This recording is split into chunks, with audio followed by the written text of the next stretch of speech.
We still have that geomagnetic storm that is on its way. We also have a lot of Scorpio motions that are wrapping up before we go and switch into some Sagittarius energy. And if you don't know who I am, my name is Sarah Starr and I report on space weather. I am also a Galactic Federation ambassador for the alien disclosure that is going to be happening within the next 5 to 10 years. So go ahead, this is your chance. Definitely subscribe. You need to know this information. Today we have 8 sunspot regions that are located on our sun. We are getting multiple M-class flares from region 3842 right here on the western limb of the sun. It will be heading off here, and we won't really have too much of a distraction or an interaction with any of these regions, so give it about 2-3 days. And here's a more detailed look at what our sun looks like. We are going to take a look at 3842 that shot up those 2 massive X-class flares that still we are waiting the shock arrival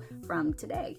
So this is that 3842 region has went down in size, has went down in the number of sunspots as it traverses off the western limb of the sun. Now there is a large delta signature, mostly in the leading spots here, 5% chance of having another X-class flare. Because of it going down and heading off of the limb of the sun as it goes and turns off, our percentages do lower. And this is region 3844, 5% chance of having an X-class flare from here. It is in beta and gamma range, has also went down in size and the number of sunspots. Not too much of a distraction as it heads off of the western limb of the sun. Very quiet, giving us some low-level C-class flares. Now let's look at 3848 because we still have a little bit more time with this region on our sun, and it will be Earth-facing here in the next coming of days. This region is in beta and delta range, also has went down in its size, increased in the number of sunspots, yet again 5% chance of having an X-class flare from here. If it develops a gamma configuration, this could become a very large probability of having some larger solar flares from this region. And then a new region popped up on the sun with another 5% chance of having an X-class flare. That would be 3849. This region is growing and it is increasing the number of sunspots that are affiliated with this region. As you can see, another 5% chance. This is in beta and gamma range as well, waiting to see if it does develop a delta signature along with it. But we're going to be watching all of these regions here in the next coming of days. Now we have these white squiggly lines. Those are called filaments. They're above the sun atmosphere with a high percentage chance of them erupting off, but most of the time they kind of just suck back in. Same with coronal holes that are forming. We have a very large one on the top of the hemisphere of the sun. We also have one near most of those active regions. So if we have a solar flare with a CME associated with it, with this, the plasma is going to be ejected off a little bit faster.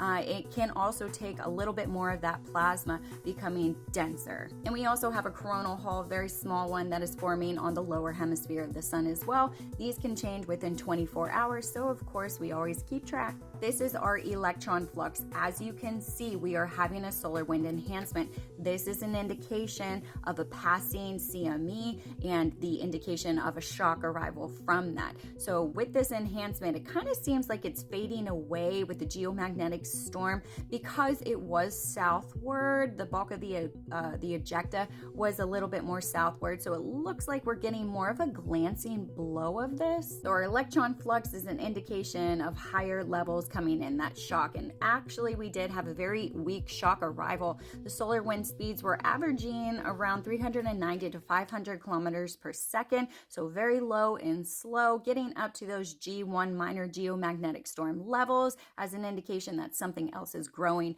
But look, we are at 477.4 kilometers per second, so we're going to see exactly what's going to happen throughout the day. Enhancements in our solar wind speed environment are expected to continue on the 6th, getting into those G2, possibly strong G3 geomagnetic storm levels. They are going to continue through the 7th with the CME arrival from the 3rd. We also have possible additional CME disturbances, mostly a positive polarity that will be incoming due to the coronal hole. So possible strong G3 geomagnetic storm coming in today.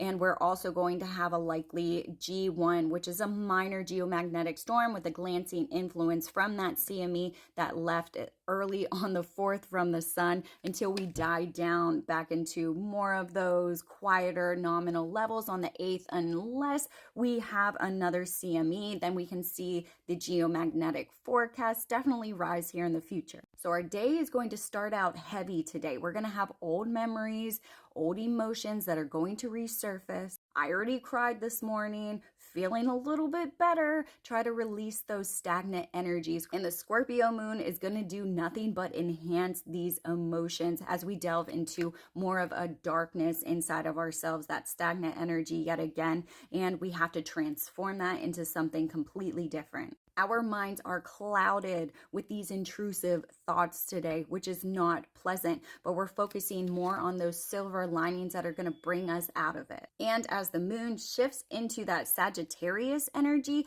the weight is going to be lifted. The clouds are going to part. There is going to be a new horizon that merges. It's going to fill us with a lot more hope and a lot more faith to continue on the progress that we are having. And we become a little bit more empowered in that way because we are processing all the old pain, all of the old trauma through more of a new perspective, a new lens. Let me know in the comments how this energy is affecting you. Do you feel the shock arrival that is coming? Love ya.